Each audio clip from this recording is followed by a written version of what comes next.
Hi mga Mars! Another day, another luto series. So today, our recipe is ata dosa or ata dosa is made of wheat flour.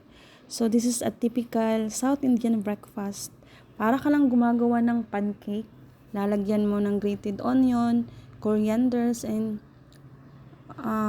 tomatoes. Mixed it and then like a pancake texture. Then lalagay sa pan na mainit na parang pancake. Ganyan. Tapos after a bit is lalagyan mo na ng konting coconut oil on the top para hindi maging madikit sa pan while cooking. Tapos hintayin mo na ng ilang minuto para maging dried yung butter sa pan. Tapos pwede mo nang i-flip.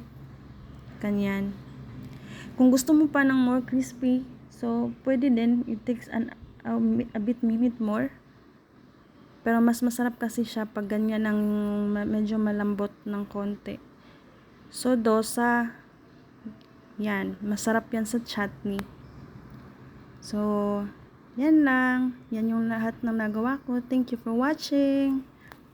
Bye!